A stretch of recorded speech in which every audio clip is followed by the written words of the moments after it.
To the Marshall Hangouts.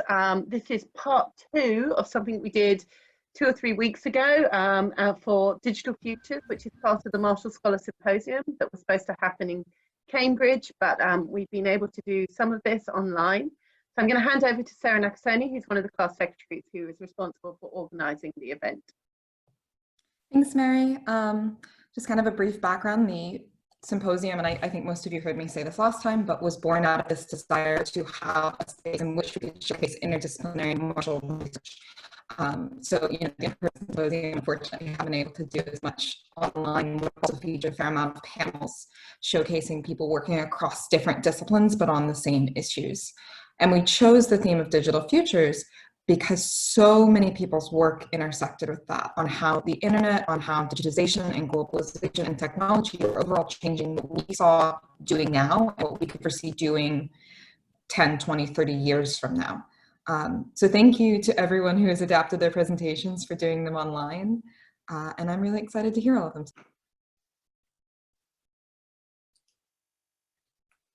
So Jackson, I think you're up first.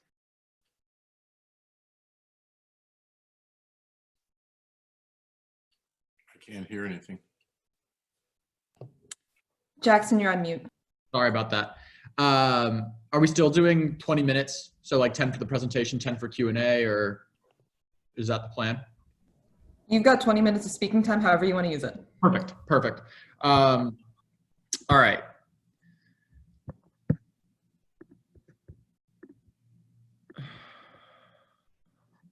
So I am going to go ahead and try to get this done essentially as quickly as I can so that we have as much time as possible for Q&A.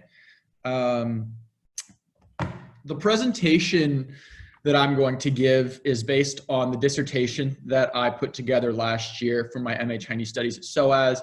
I focus on the intersection of ideology, thought work, and propaganda and social media in China and on the Chinese internet. And that's a term I'll be saying, like the Chinese internet, a lot.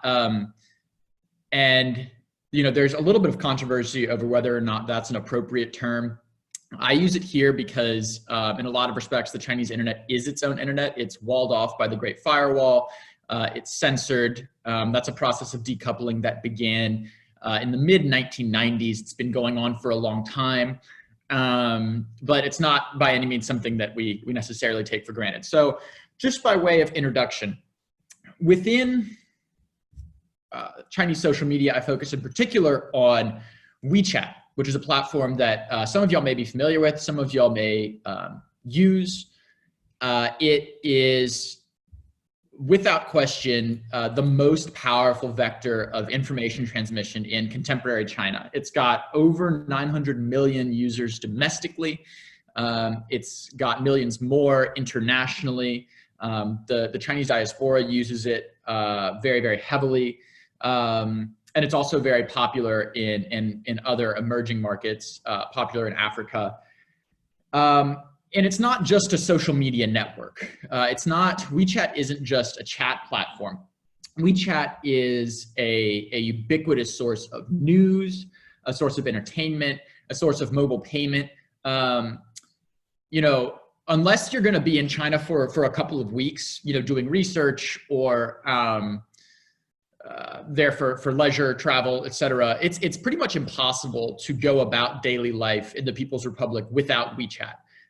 Now all of the COVID-19 health tracking data is built into WeChat. And so it's actually impossible to get access to a lot of public spaces without WeChat. So it's an essential part of daily life in China. And I explore the intersection of a lot of these sort of images that I've thrown up here. That is WeChat, propaganda. And so, you hear propaganda and you traditionally think sort of that center image. But now propaganda takes a lot of different forms, Chinese propaganda that is. So China Daily is an insert that is paid for by the Chinese government that's inserted in the New York Times and Washington Post, and gets sponsored content, I think, with The Guardian and Daily Mail. So it takes a lot of different forms, and I'm interested in propaganda, ideology, and thought work as it exists on social media, and in particular, WeChat. So, within WeChat accounts, I'm interested in a specific kind of account, and that's a semi-official WeChat account.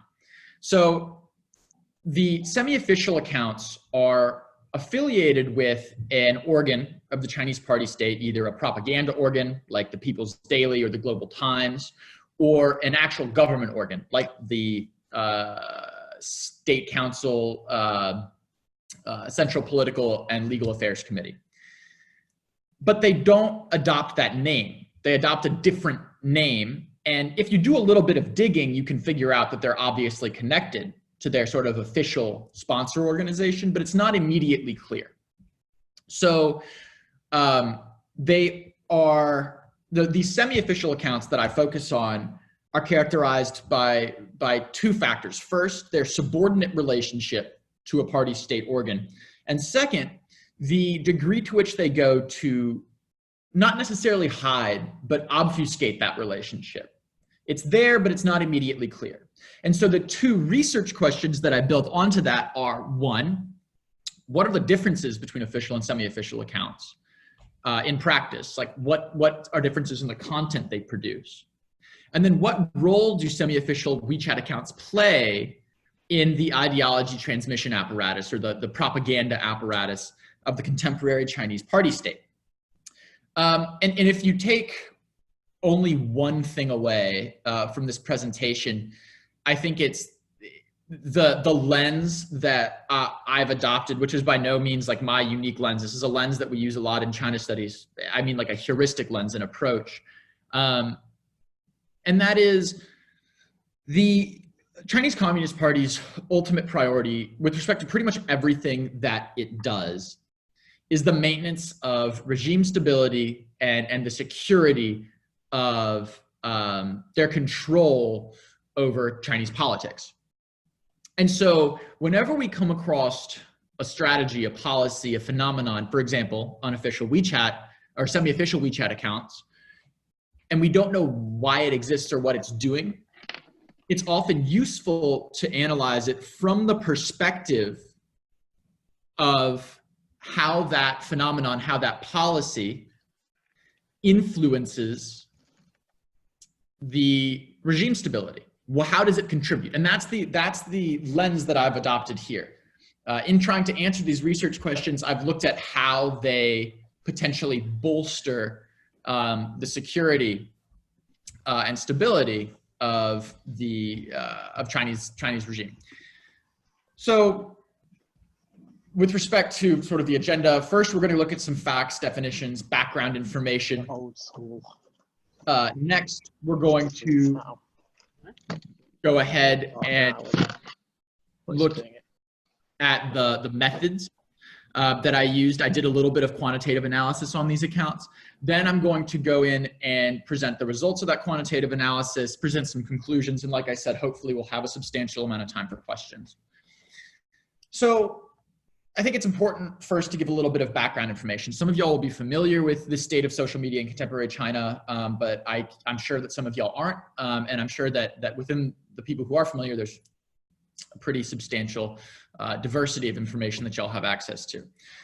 So first, it's really important to note that the Chinese government and the party, and they're one and the same in a lot of respects. It's a party state, have put together what is without question the most comprehensive, the most effective, the most impressive censorship apparatus in human history. It's truly incredible.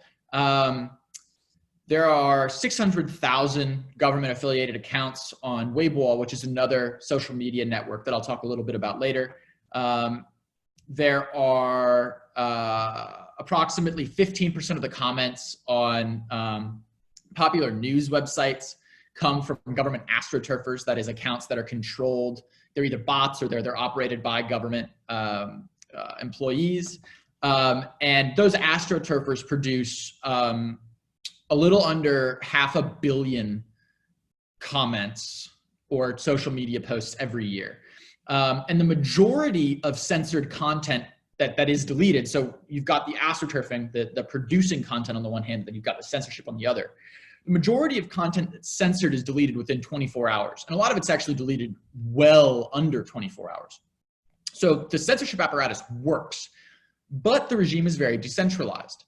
The government doesn't actually handle censorship. The government just says, here are some very broad, vague, nebulous expectations we have. And you, the service providers and social media corporations, have to meet those expectations. And that has two effects. First, it enables the government not to have to devote resources to censorship, which is a huge plus. But second, by making these requirements very vague, very nebulous, they actually incentivize the social media companies like Tencent, for example, like Alibaba,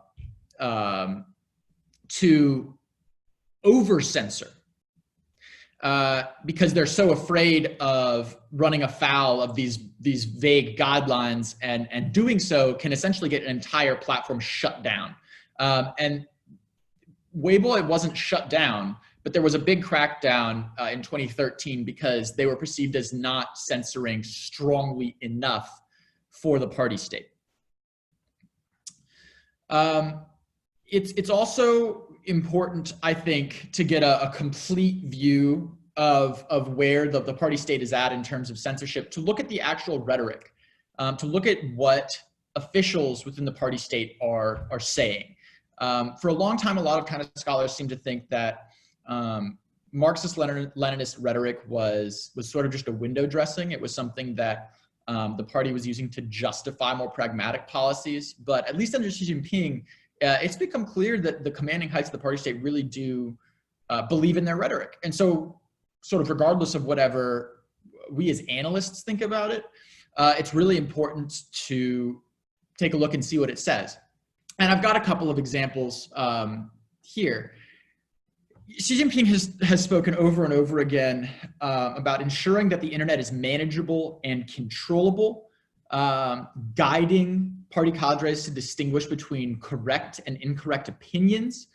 Here's a direct quote: "Wherever the readers are," and that is, in this case, social media, "that is where the tentacles of propaganda reports must go." He stresses the importance of innovating new methods, undertaking supply-side reforms in the content, format, and means of propaganda dissemination, and he particularly emphasizes social media. So it's clear that social media is an important cog in the modern-day machine of the Chinese propaganda apparatus, and that's something that is evident in the comments of other high-level officials. So Huang Kunming, who's the head of the Central Propaganda Department, and Chen Yixin, who's the head of the Central Political and Legal Affairs Office, have both spoke extensively about informatization and the rise of the internet as an opportunity for the party. So contrary to people we would now term cyber optimists, like back in the 90s, Bill Clinton was on record as saying he thought that the internet was really gonna topple the Chinese Communist Party's ability to control the flow of information. It's now clear that the party has actually perceived the internet as an opportunity, and they've capitalized on this opportunity by creating a presence on the internet that in many respects appears organic enough that they can cause pro-regime content to go viral in a way that makes it look like it's grassroots content.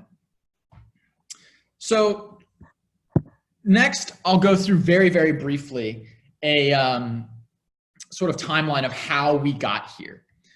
So from the 1990s to 2012, we had a crisis of public opinion after the Tiananmen Square massacre.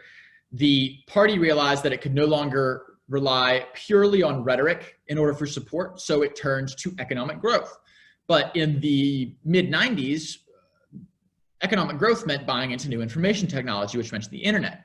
So because of that economic imperative, the party actually allowed the internet to flourish.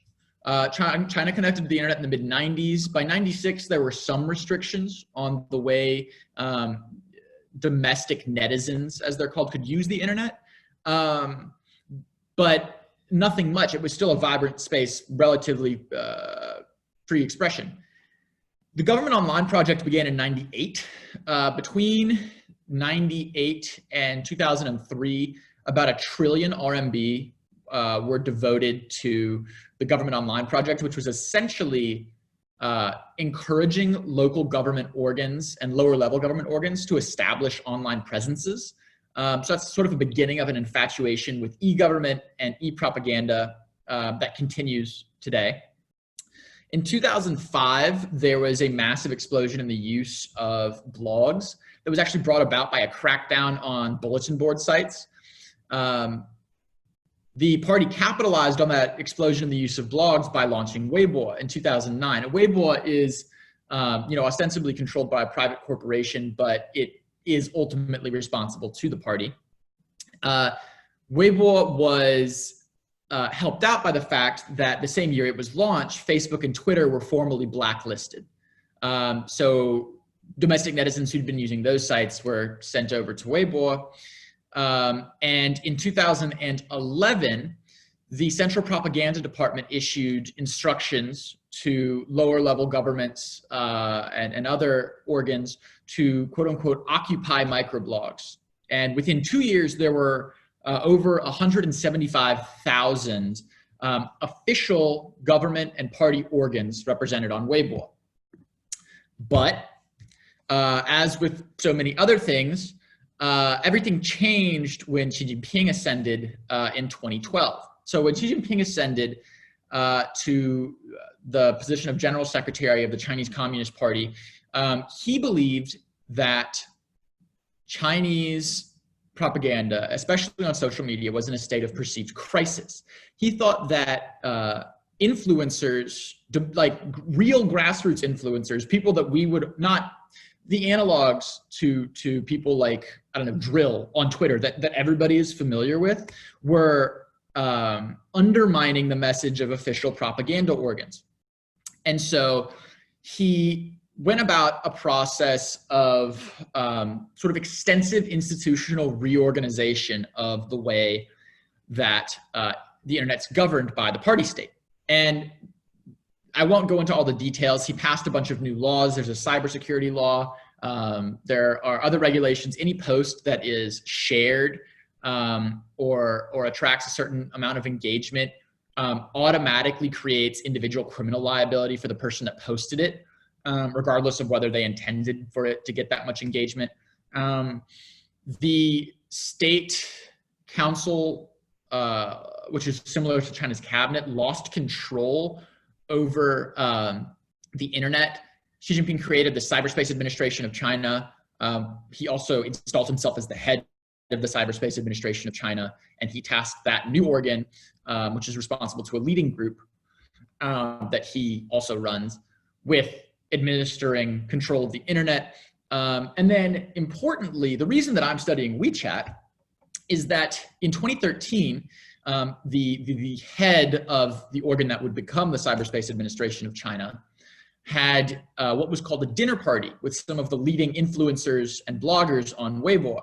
And the purpose of that dinner party, which was reported in Chinese media, like formal propaganda media, was to send a message that these influencers should post more propaganda. Some of them did, some of them didn't. The ones that didn't disappeared, at least 50 of them. Some of them have reappeared. There are some estimates that upwards of several hundred actually disappeared. But that led to a mass exodus from Weibo to WeChat, which leads me, after that, far too much of an introduction, to my actual topic of study. So there was an explosion in the use of WeChat accounts. And then on November 20th, 2018, an account that a lot of folks like me had their eyes on for some time changed its name from the Sword of Chang'an to the Central Political and Legal Committee Sword of Chang'an. And this was a nationalistic, patriotic WeChat account that many people had assumed was affiliated with that organ of the Chinese government. But when it unmasked itself and formally acknowledged that affiliation, that essentially constituted tacit recognition that more of these accounts existed. And I decided to go try and find some of those accounts and do a little bit of analysis to see exactly why these accounts exist and what they're doing. So here are the accounts that I decided to research. So we've got the official accounts and we've got the semi-official accounts. So there's 5 dyads, or really 4 dyads and 1 triad, because People's Daily Overseas has 2 semi-official accounts. And I went ahead and ran, I scraped all of the articles that they posted during the first half of June in last summer, so 2019. And I did discourse analysis on those articles, and I also put together some metrics to measure the engagement that they got on those articles. So here are some of my metrics. Number of views, or excuse me, likes per view on original posts as opposed to reposts, views per original post, and then I put together a sensitive shortlist. This was the discourse analysis. I put together a list of terms that could be viewed as sensitive within the Chinese political system. And I flagged the number of articles posted by an account that incorporated those sensitive terms. And then I also put together an infotainment index, and that is a list of words that had to do with things happening during that window of time that weren't related to newsworthy information, but, you know, for example, like the NBA Finals, the Dragon Boat Festival, Children's Day, which is a popular Hallmark holiday in China. As opposed to the sensitive information, like information about the genocide in Xinjiang, information about massive Hong Kong protests, information that the party might perceive as damaging. So just briefly, we can take a look at some of these results. And I see that I'm running out of time. What we find is that semi-official accounts don't post as often as official accounts. But when they do post, they're a lot more likely to post high quality content. That is content that attracts more engagement, more views, and more wows, which are the same as likes on WeChat. And their content is of a substantially higher quality. So I think the analysis that I ran, I won't go account by account, seems to suggest that the content published by semi-official accounts is up to 8,000 times higher in quality just based on the number of views they get and the number of likes they get. As far as willingness to broach sensitive topics, semi-official accounts are far more willing to broach sensitive topics. There are only 7 of the sensitive topics that were more frequently addressed by more frequently addressed by official accounts. Those were relatively they were sensitive, but not as sensitive as the 23 other topics like Xinjiang, like Hong Kong, like corruption, that were more frequently addressed by semi-official accounts. So to quickly sum up, what I have found is that semi-official accounts posture as independent in order to gain more credibility. They don't posture as entirely independent because in contemporary China, where the party is viewed as controlling essentially all information, being not affiliated with the party at all isn't a good thing. You want to have some affiliation because otherwise you're not viewed as credible.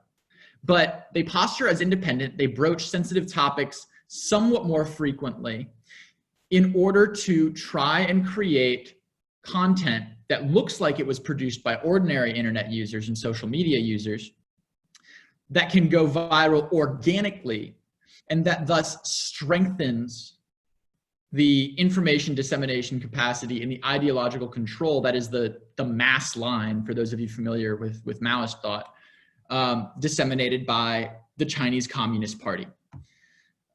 So with response to those 2 research questions, first, semi-official WeChat accounts set themselves apart from official accounts by posturing as independent to attract large followings and gain credibility. And with respect to the role they play in the propaganda apparatus, they operate as what I call astroturfed influencers. They enable the propaganda apparatus to covertly manipulate online discourse as efficiently as possible. And we may not have any time for questions, but that's all I've got. So thank you very much.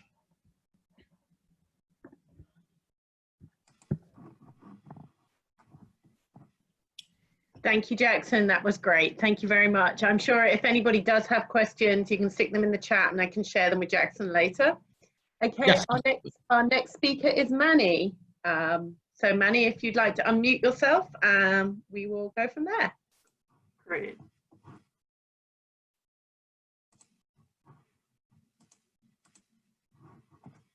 Let's see. Can everyone see the PowerPoint screen and hear me? Great. And they can see it's not like a presenter view. It looks like the normal screen that you'd expect to see. It's currently in presenter view. Okay, I can fix that then. Let's see. How about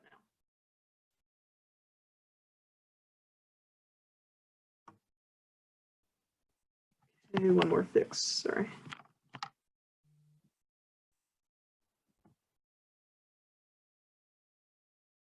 There we That's go. good now? Okay, great.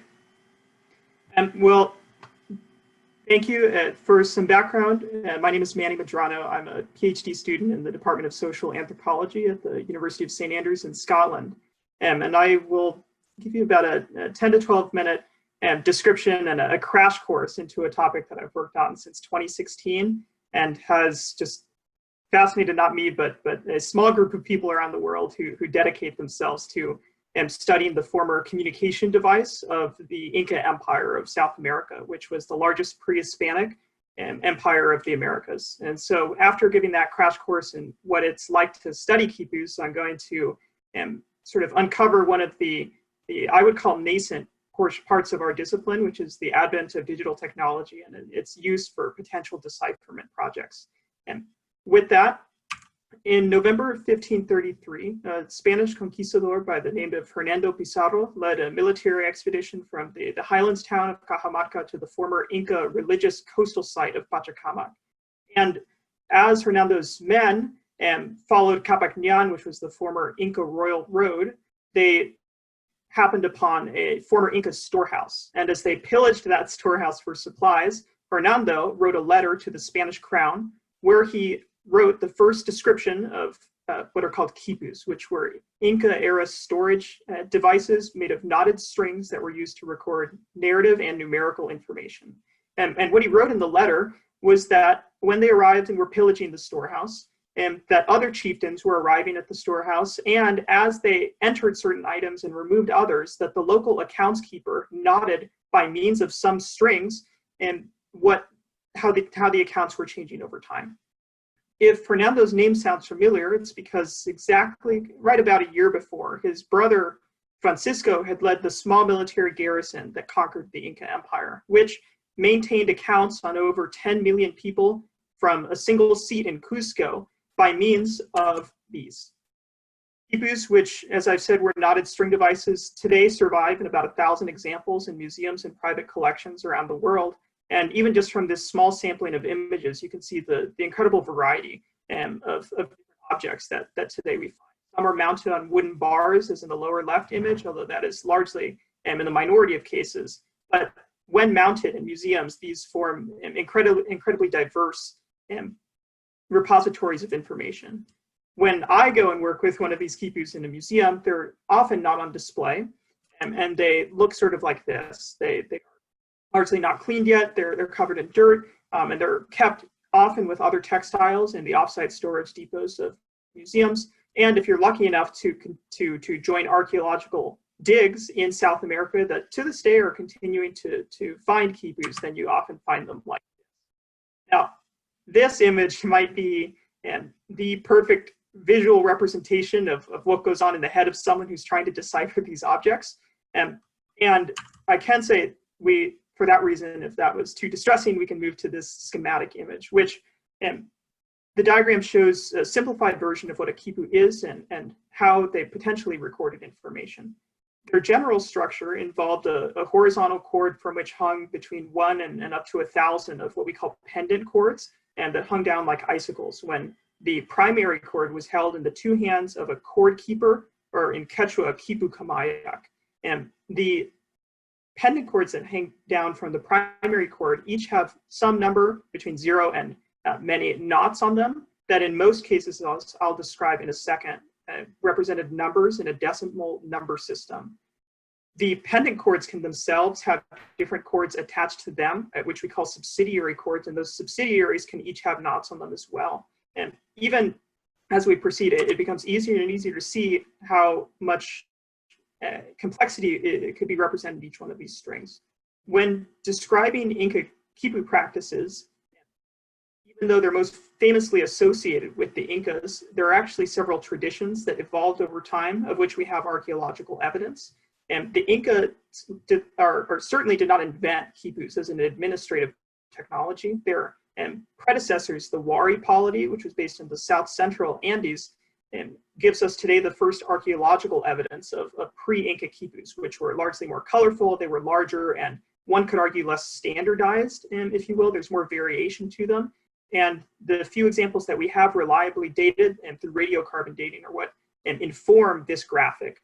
My focus following 1532, which is the moment of conquest that bifurcates this graphic, is on the early colonial period, which refers to what Frank Solomon has called a paper Khipu nexus for the first 50 to 70 years of colonial contact. And during this time, quipus and paper alphabetic writing coexisted, even though the latter, of course, did not exist in the pre-Hispanic Andes. And for me, for that reason, it forms, I think, the most interesting of all of these traditions at this moment, but also offers the most promising avenues for potential Khipu decipherment. And Khipu use, we know, continued until at least the 1960s, when Carol Mackey, who got her PhD at Berkeley, actually went into the Andes and even purchased a few examples of modern quipus that were used largely by camelid herders throughout the Andes.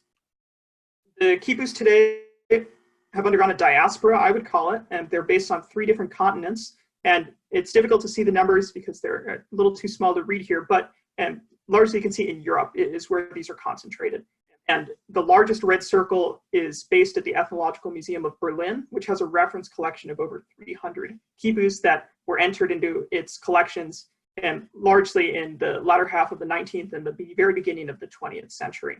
But the only reason we have this information is because of the efforts of previous students of quipus who have found these objects important and worthy of study.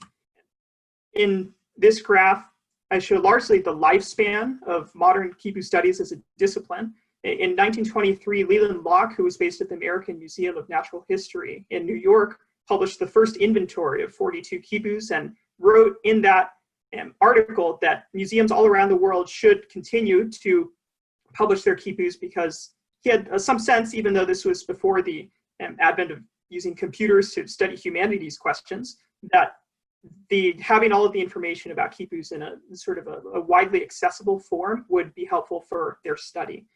Unfortunately, that call didn't really take hold, and there was a low activity period for about 50 years until 1968, a year before the moon landing, when Robert and Marcia Asher, who were based at Cornell, one was a mathematician and the other an anthropologist, began the large-scale cataloging of quipus all across the world through a series of quite sizable grants that allowed them to do this. This resulted in the largest compilation of quipus within the shortest time frame still in history, in which the Ashers added over 400 quipus to the world's known inventory.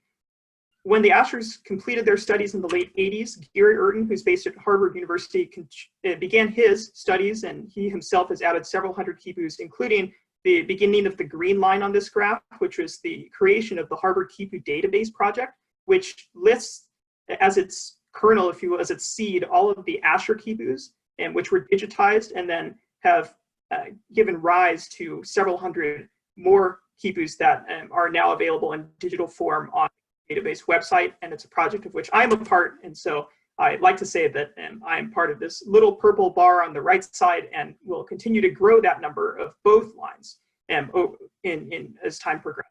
And you'll notice that there's a shortfall. There's a gap between the number of quipus that we know to exist in the world, that is the inventory, and then the number of quipus that are actually entered in the database. that is because many of the quipus in museums are too fragmentary to enter into the database. They might be 1 or 2 chords, and they're largely displaced from their original context. But there are still some quipus that require digitization, and that is one project that I've been undertaking while during my doctoral studies here in Scotland. Now, the challenge is that each chord can take, in the only previously published number that I'm aware of, up to 8 million different combinations, and that each one of those combinations could have signified meaning in a different way.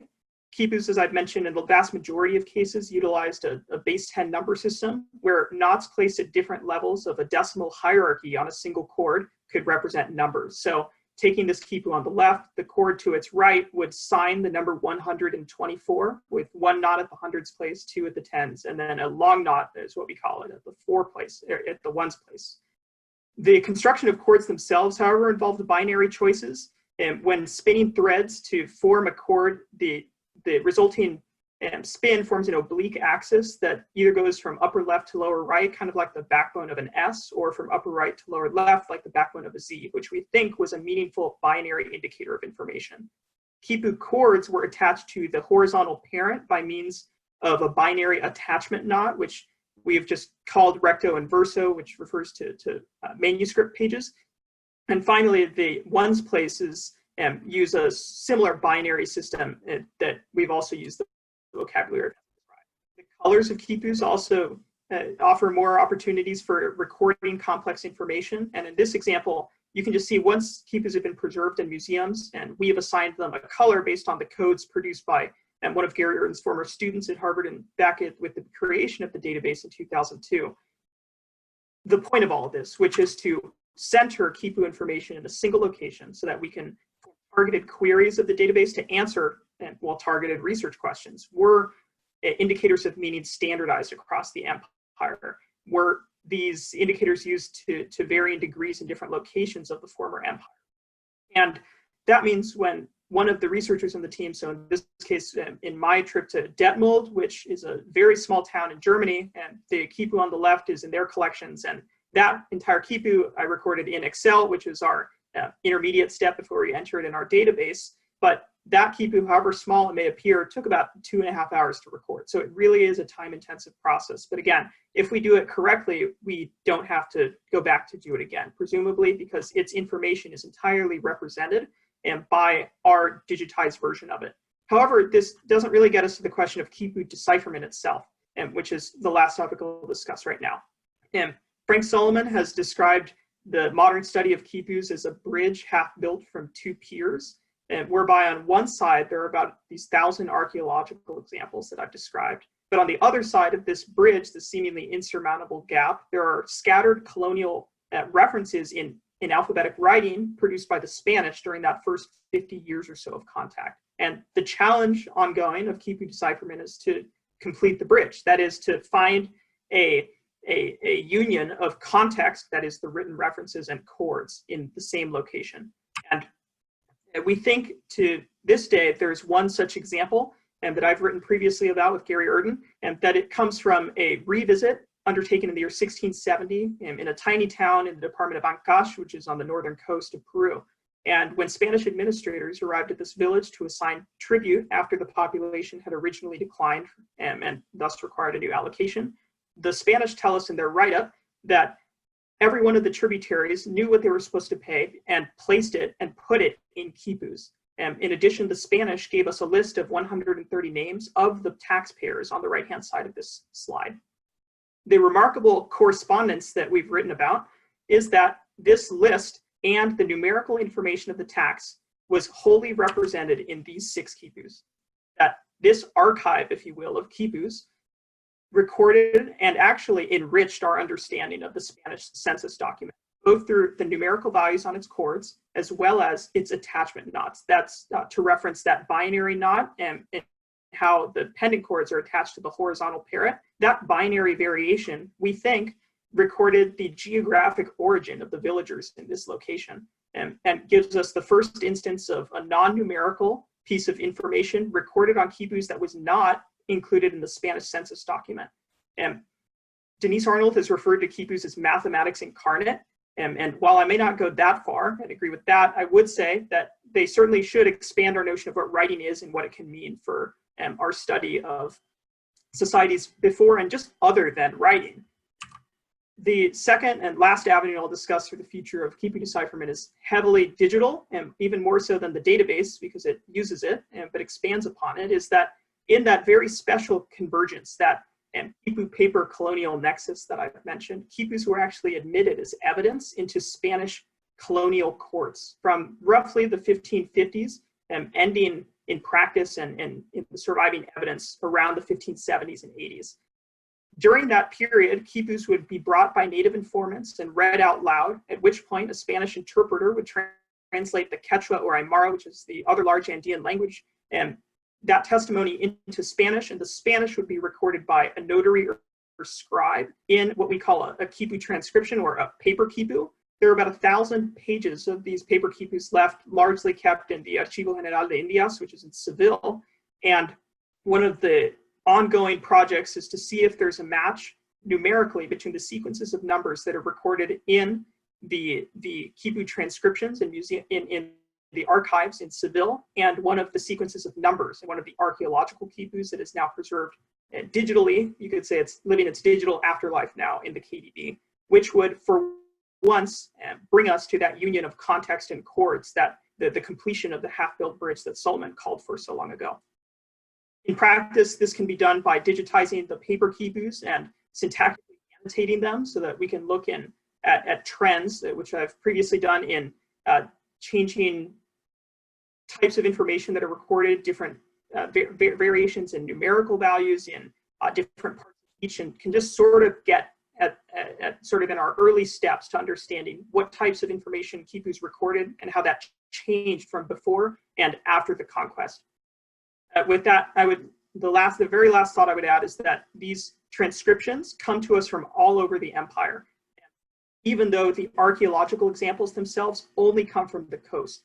And so, like any discipline, and even with the study of dinosaurs, we can only really study them based off of their surviving fossilized remains, which of course only come to us today because of a historical accident.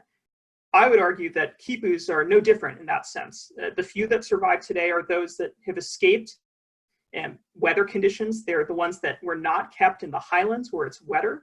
And they're the ones that come to us from the coast and preserved largely idiosyncratically. And so when we try to look at a biased sample, these paper Khipus give us an inroad potentially to ongoing Khipu decipherment, in that they cover a larger expanse of the empire. And we don't know if one of the Khipus the physical Khipus that was found in a grave on the coast was originally created in Cusco, where we have Khipu transcriptions from. And in that case, this just expands our decipherment vocabulary, if you will. It allows us to take multiple new angles to further this project, so that hopefully, as we reach the 200-year anniversary of the decipherment of hieroglyphs in 2022, we can inch ever closer to having our own Rosetta moment. And if I have any time, then questions, and if not, we can move on. But hi, Manny. Yes, you could take a few questions. If people would like to type them in the chat, that would be great. Thank you.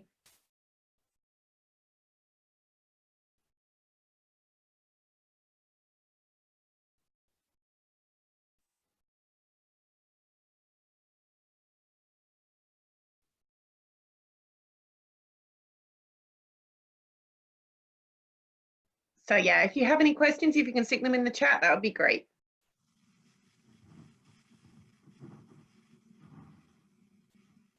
Manny, I'll let you read them. okay, I'll just get back to the, oh, there we go. So it's here we go. So the question is, how do we discriminate between the different potential variables that could have meaning in Khipus? So at least first, to start with these specific ones, the length of the string we record every time we undergo a study of one of these objects in person.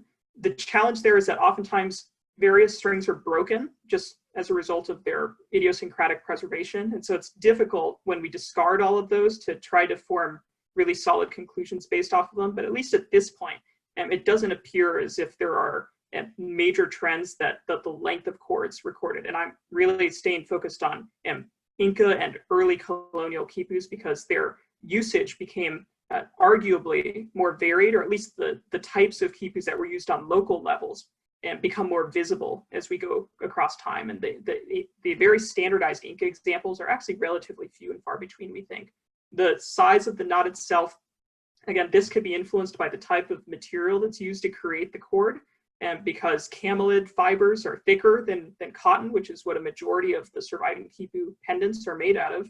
And so naturally their knots will be bigger, but we do have examples from ethnographic, so herding contexts in the mid 20th century where the size of the knot actually was used to signify different information about the sex and then I believe it was the type of camelid. But yes, we have found that knot size also is a potential factor. And the last thought I would add there is the potential for all of these variables to have meaning only motivates further their continued cataloging in museums and their continued centralization in one place. Because with anything, it's more data is helpful. And while I'm not sure if I would call us a big data discipline yet, I would say the steps that get us closer to being able to use the types of tools that data scientists use are very much tied up with continuing to catalog quipus in museums throughout the world. So the follow-up is, to what extent is it possible? The question essentially is, to what extent are there concepts recorded in quipus that are so outside of our own Western conceptions of math and space that we may not even sort of comprehend them, or that they might fly under our radar? It's very much possible. And that's why one of the biggest points of caution among people who study quipus in the past decades has been not to just superimpose our own Western conceptions of math and science. The best example being, in that graph showed at the very beginning, 1923, Leland Locke in New York. In 1925, the very first European study was published by a curator in Gothenburg in Sweden, who published 2 short books writing that quipus were used to encode the magical, that's in scare quotes, number 7, and that above all, every single quipu that he knew of at least was supposedly recorded the synodic orbits of Jupiter, of Venus, and of the moon, among other planetary bodies.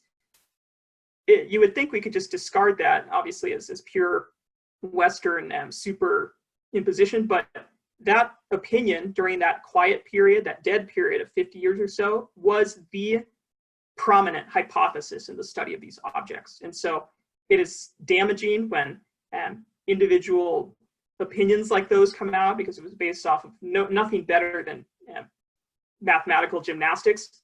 But that, again, just motivates the further diffusion of their study and their further popularization. Because as I often think, even though these are, at the end of the day, objects from the Andes, they're now global objects. They've undergone a diaspora, they have diffused throughout Europe and throughout the Americas. And so just as they have traveled across all of the continents, so should our study, so should our documentation projects across museums.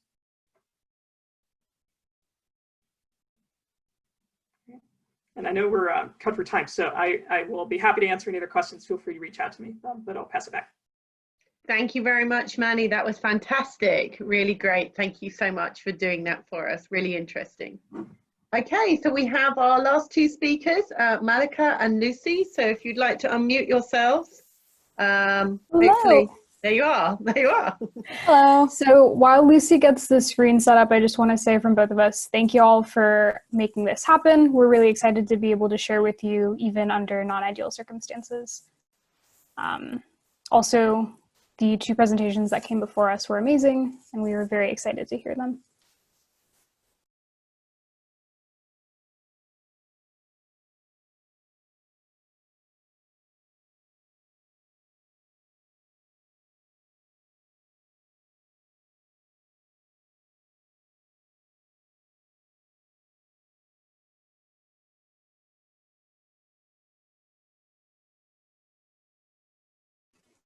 There we go. Okay, hello everyone. My name is Malika Balakrishnan. I study moral, legal, and political philosophy at the University of St. Andrews. And hello, my name is Lucy. My name is Lucy Mahaffey, and I study politics and international relations at the University of Nottingham. So today we're going to be talking to you about some perspectives on the intersections of AI technology with ethics, migration, and human trafficking. So AI technology already makes up a pretty large part of the digital infrastructure that governs the movement of people, especially across borders.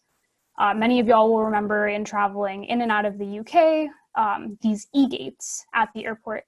So automated border control technologies like the e-gates are an easy example of how AI tech gets integrated into migration-related decision-making. In this talk, we're going to share some of our work that looks at the human rights potential and the human rights consequences of that integration. We hope to convince you that it is crucial when using AI in work that impacts human lives to err on the side of caution and center the voices of impacted communities not as an afterthought, but as a sustaining part of development and practice. So first, we're going to talk about AI and fighting human trafficking and modern slavery. Then I'm going to yell a little bit about how AI gets used in ways that harm already marginalized communities. And then we're going to conclude with some reflections on the way forward and what an authentic ethics looks like in practice.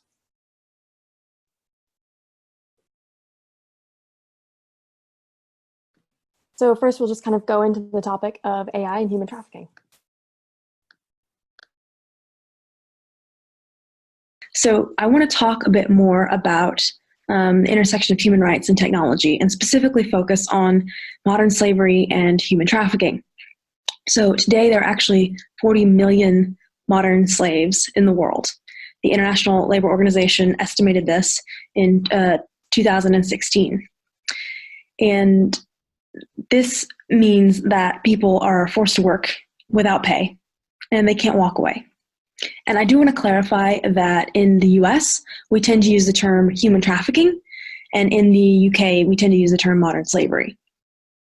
And I also want to highlight in this map that you see, the US looks like it's pretty light prevalence, and compared to the population it is, but you have to take that with a grain of salt because there's still an estimated 403,000 victims of human trafficking throughout the US. So just to contextualize that, and I'm happy to share any of these resources later. So out of all of the modern slaves today, more than half of them are in what we call forced labor. So human trafficking, modern slavery is broken down in two umbrella terms: forced sex and forced labor. In the US, we have 25 typologies, but these typologies will vary by industry and country around the world. But out of the forced labor, the 5 key industries are actually ones that we interact with every day.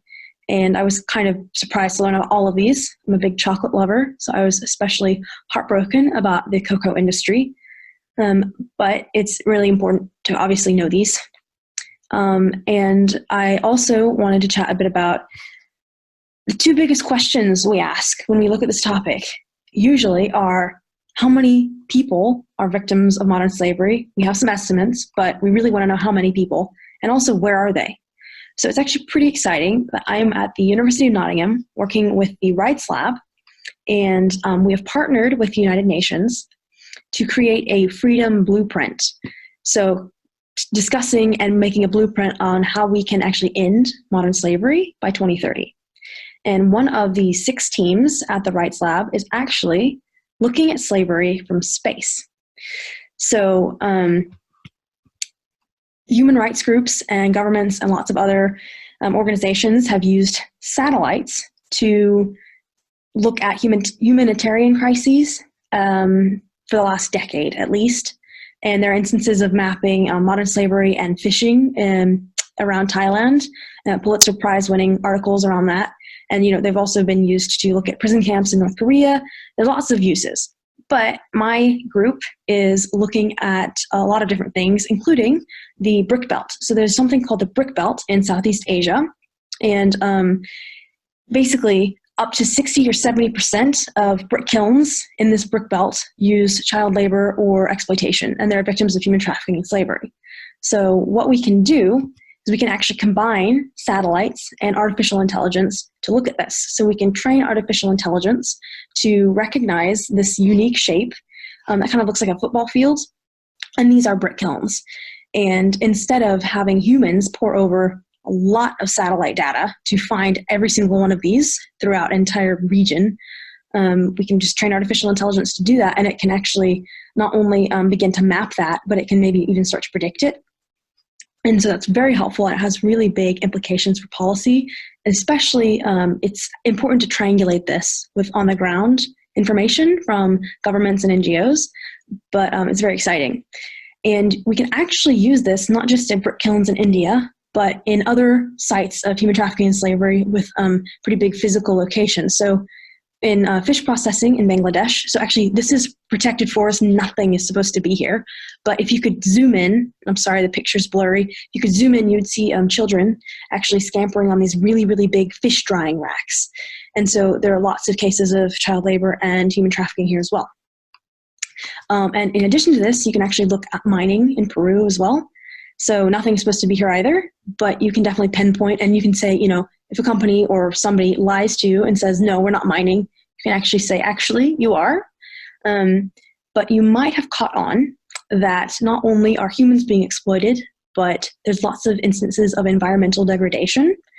And so what we found is a lot of human exploitation is actually tied with environmental exploitation. So this is kind of like tackling two problems, or more than that, but tackling both of these really big issues at the same time. So that's very interesting.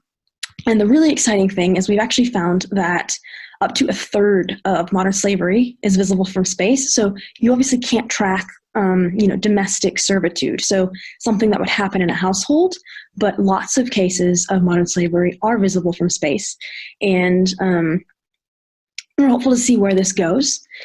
But it is important to recognize that throughout this new technology and new data, we actually have to center it around the world's most vulnerable people and center the survivors' voices in this, because they're often left out of policy discussions, because there can be all sorts of biases and problems with only relying on technology, obviously. So even though we have these really great tools, we definitely have to let humans decide where the lens is focused. So thanks, and I'm going to turn it over to Malika. So okay. We've just seen some really excellent examples from Lucy about how AI technology can be utilized to bolster justice-oriented work being done to combat human rights violations.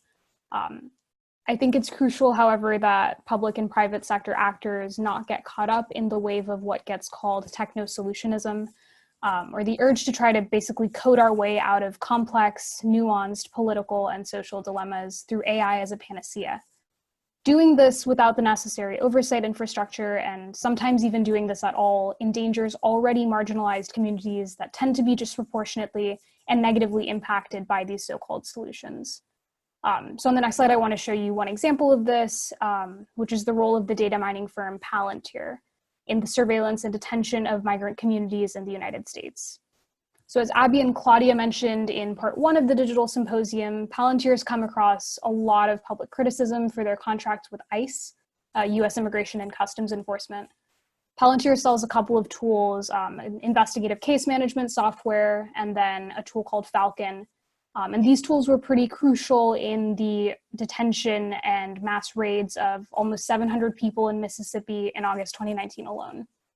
So with this in mind, Palantir's involvement in developing artificial intelligence technologies used to do things like so-called predictive policing that disproportionately endangers communities of color, as well as Palantir's contracts with government bodies for surveillance and defense, more generally exemplify some of the most high-risk partnerships that result at the nexus of AI and migration.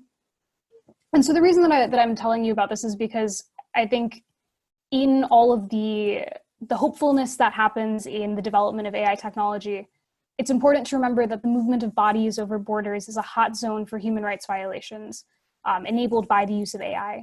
And I emphasize that I say the use and not the misuse here, because if I can leave you with one thing, it's that in as much as it's easy to think about technology as ethically and politically neutral, and that the negative impacts we sometimes see are the side effects of malicious individual actors, the reality we live in is that these tools and their uses are inherently politicized and inherently political.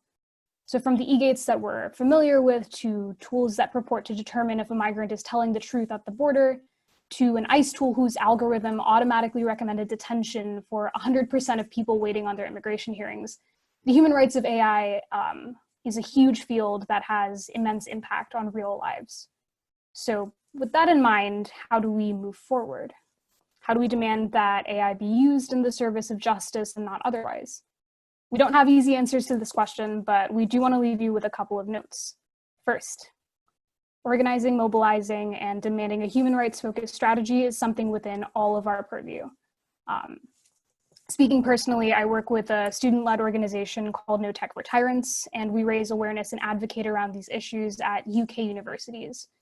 Any current Marshall scholars, if you're interested in getting involved, we would love to have you. Second, we have to avoid surface level ethical considerations, or what's often termed ethics washing, hence our little washing machine.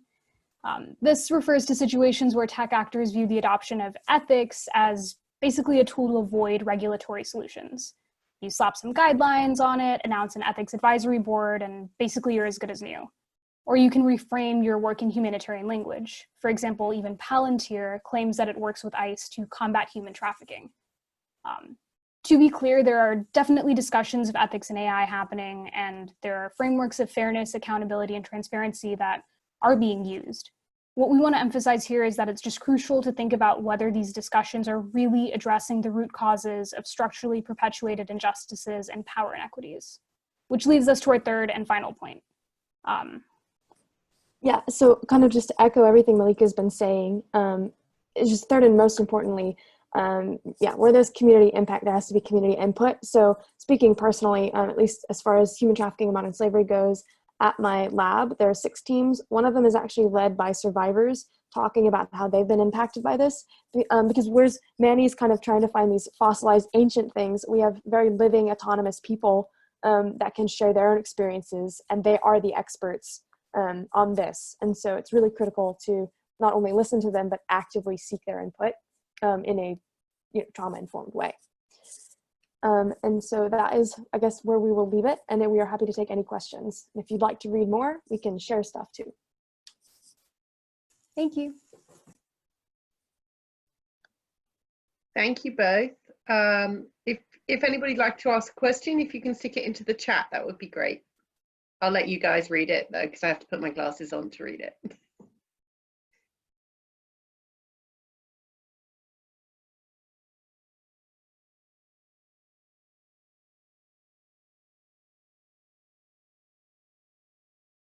Okay, I'm just see if anybody's got typing time. Doesn't look like there are any questions at the moment, but I'm sure that there are lots of people who'd like to ask questions outside of this. And again, I will I can share questions if anybody wants to send them to me. I can forward them to Annika and Lucy. Oh, okay. Well, thank you very much, everybody, for participating today. It's been absolutely fantastic, and I know I've learned a lot today, so that's always a good day when you learn something new. As ever with these Marshall Hangouts, we will be recording them and sending them out by social media. Thank you very much, everybody, for joining us, and we hope to see you soon for the next ones, which I think the next public one will be on the 10th of June, and I hope I'm lining up a speaker that will be exciting. All right, thank you very much. Thank you for joining us.